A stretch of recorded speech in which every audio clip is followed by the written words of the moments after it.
Olá, este é mais um episódio do Independente, o podcast do Programa de Educação Financeira do Poder Judiciário de Santa Catarina. Eu sou Marcelo Dias e nesse episódio nós vamos conversar sobre ações, assunto que instiga bastante a curiosidade dos investidores, dos novos investidores e de quem está começando a pensar em investir. Estou aqui com os nossos colegas Rafael Jaques, Ruiz Dael e Leandro Galon, que vão nos ajudar a compreender esse mundo das ações. Rafael, afinal, o que são ações? Marcelo, ações é um tema bem amplo, né? Mas assim, tentando trazer para uma realidade bem prática mesmo, a ação é uma parte do capital de uma empresa. É como se fôssemos, à medida que a gente compra uma ação, nós fôssemos dono de parte dessa empresa. Então, é importante que a pessoa tenha essa visão, né, de investidor numa empresa, no ramo de negócio, para que ela possa usufruir ao máximo essa experiência, né, de investir na renda variável, especificamente em ações. Nós vamos falar dos riscos, né, de investimento em ações, mas é importante que a pessoa, antes de entrar nesse universo, primeiro verifique o seu perfil, se ela está realmente preparada, né, se ela tem um perfil para investir em ações, porque assim, estamos falando de renda variável, né? Então, a renda variável está sujeita a muita oscilação mesmo, né, dependendo de diversos fatores que permeiam o nosso mercado, a macroeconomia.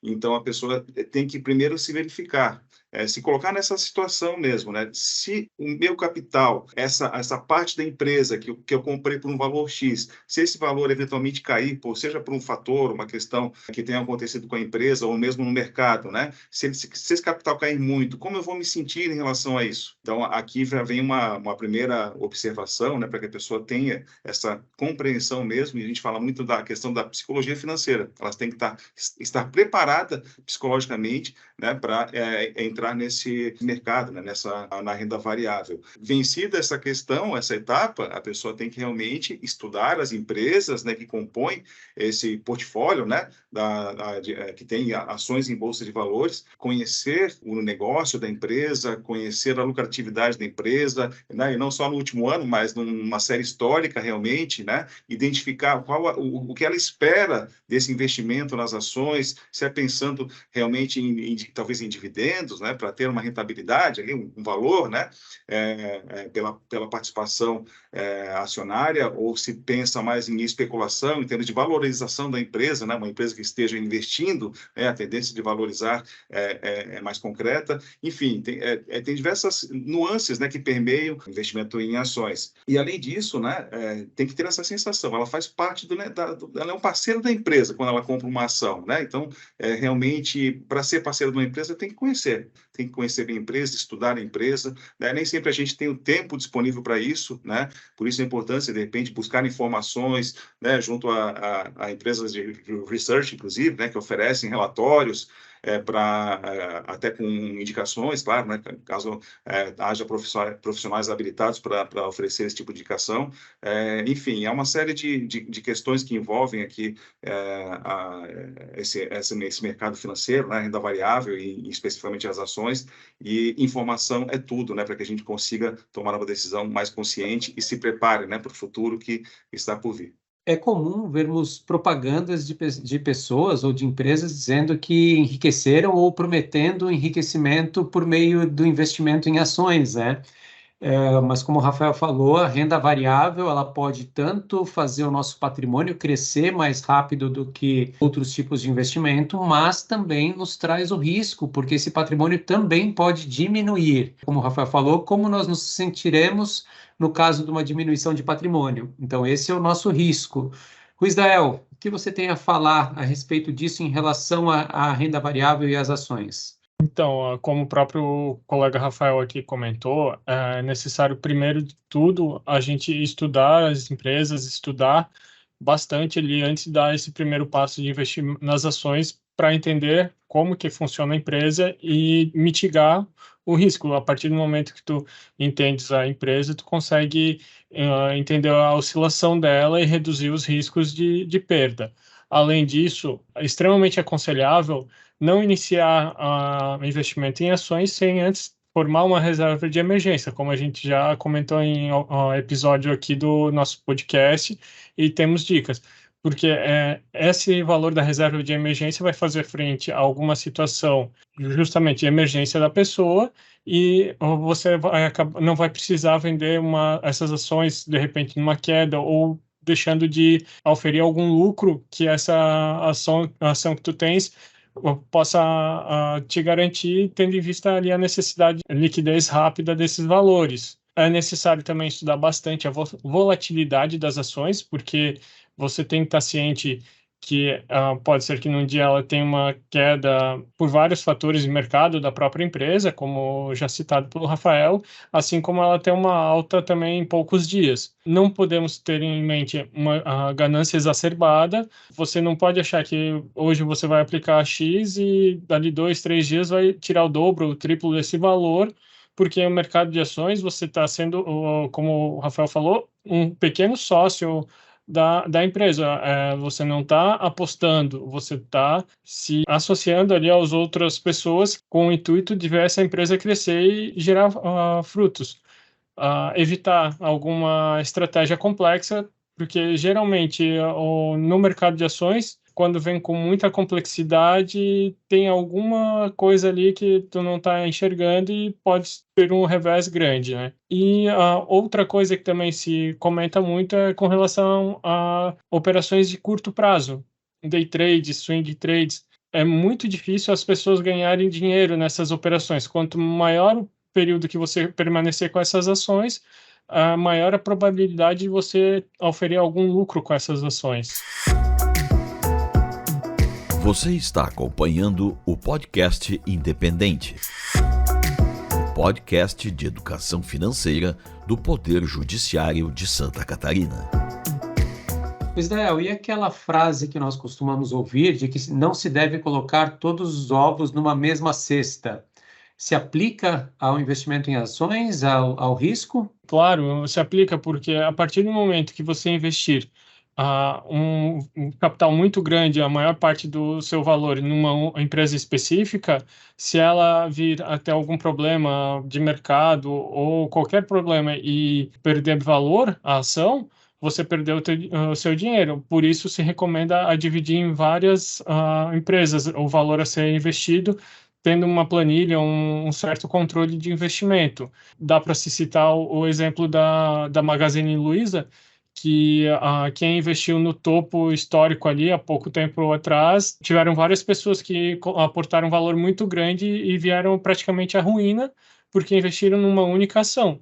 Não fizeram uma diversificação da carteira, pegando vários grupos de empresa em setores diversos.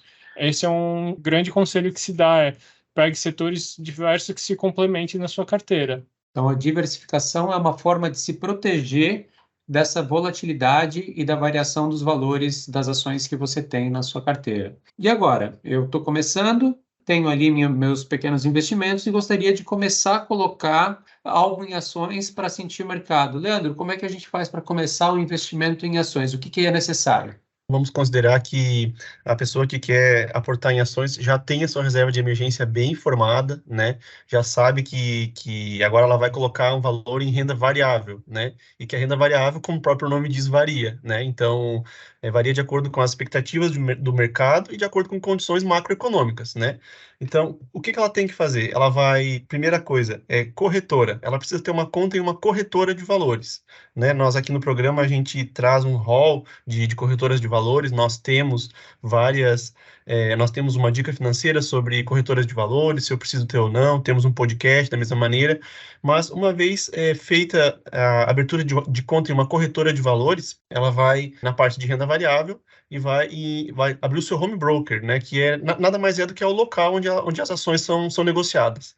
E lá nesse local ela vai mandar uma ordem, ela vai transferir recursos para essa corretora e uma vez tendo valor ali, ela vai pesquisar as empresas a comprar, que ela tem interesse em comprar, né, como o Rafael já mencionou, vai conhecer um pouco do negócio da empresa, vai estudar um pouco sobre renda variável, como o Rui Dael falou, a pessoa vai estudar um pouco sobre ciclos de mercado, né, para não comprar às vezes uma ação na alta e vender na baixa, né? Dentro de ações existem vários jargões e um deles é compre na alta e venda na baixa, repita até quebrar, né? Então a pessoa tem que tomar esse cuidado. Já foi mencionado também a importância de uma assessoria especializada que lhe preste informações, né, sobre momentos de comprar e noções de risco. Ela vai mandar uma ordem de compra dentro do seu home broker, no painel de negociações, né? E vai digitar um código. Por exemplo, Petrobras, o código é PETR3 ou TR4. Os códigos das ações, cada um tem um significado. Então, nós temos ações ordinárias, ações preferenciais e temos conjuntos de ações, chamados de units. E a pessoa vai pesquisar muito bem antes de fazer a ordem e vai mandar a ordem de execução de compra, né, de compra ou de venda. Então, basicamente é isso, Marcelo. Via home broker, comprando uma ação, ela pode comprar uma ação de uma empresa específica ou ela pode comprar um pacote de ações, que é o chamado de ETF, que é uma sigla em inglês chamada Exchange Traded Funds, que na verdade nada mais é do que você comprar uma cesta, que dentro dessa cesta tem várias ações. Então ela pode comprar um ETF, o mais comum é o BOVA11, né? O que é o BOVA11? É um ETF que você, comprando o BOVA11, você compra todas as ações listadas no Ibovespa, de uma única vez, com um único valor, claro, proporcionalmente falando, né? Hoje a cota está em determinado valor, e ali você tem, dentro do BOVA11, você tem as empresas listadas no Ibovespa. E outra opção também, Marcelo, é por meio de um fundo de ações. Nós já temos dicas sobre fundos de investimento, e um fundo de ação é quando você acredita em uma gestora que faz a compra e venda de ações e você aplica nesse fundo dessa gestora, né? Então, é a gestora que sabe a hora de comprar, a hora de vender uma ação, de aumentar a posição, ela tem expertise para isso. Lógico, ela vai cobrar uma taxa de administração e uma taxa de performance pela expertise dela na prática dessas movimentações. Então, para investir em ações, basta utilizar o celular, né? Está ao alcance de todos, na palma da mão, e comprar e vender ações. Isso pode ser muito bom, mas também pode ser arriscado. Então, pessoal, fiquem atentos à fala dos colegas em relação a esses riscos. E, Marcelo, também aproveitando, né? Realmente, como você falou, é fácil, está na palma da nossa mão, mas a pessoa tem que ter consciência também de todo o que vem junto, né? Porque tem um tratamento tributário também, quando a gente vende uma ação, ou a gente recebe um dividendo, um juro sobre capital próprio, né? Então, dependendo da situação, tem um tratamento tributário e isso pressupõe um controle. A gente tem que ter um controle muito rígido, né?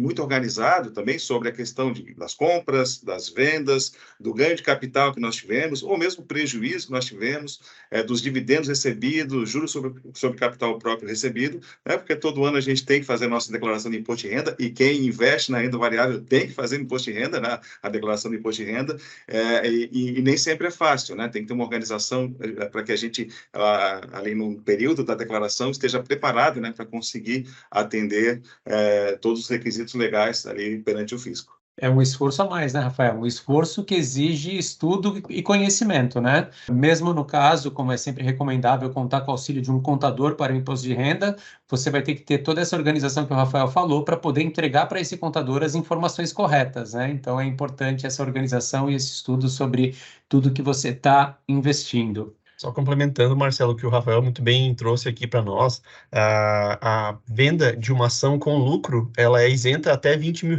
por mês. Então, assim, uma venda de ação com lucro realizado dentro de um mês, ou vendas que ultrapassem o valor de R$20 mil, incide imposto e a pessoa tem que emitir uma DARF, né, que é uma guia para recolhimento do imposto de renda. Além de, como o Rafael mencionou, informar todos esses procedimentos na declaração do imposto de renda. Essa é uma boa notícia, né, Leandro? Pelo menos 20 mil por mês dá para faturar com ações, então, quem dera, né? É melhor a gente trabalhar com calma, diversificar a nossa carteira de investimentos e seguir numa toada sólida, né? Sem grandes percalços, né? Eu brinco que um tijolinho por mês, passos de formiguinha, para a gente conseguir a nossa tranquilidade financeira lá na frente, né? Muito bem. Obrigado, colegas. Esse foi mais um episódio do Independente, nosso podcast do Programa de Educação Financeira do Poder Judiciário de Santa Catarina. Se você ficou com alguma dúvida, mande um e-mail para nós, educacãofinanceira@tjsc.jus.br. Nos convide para uma conversa descontraída sobre qualquer assunto de educação financeira que nossa equipe estará à disposição para auxiliá-lo.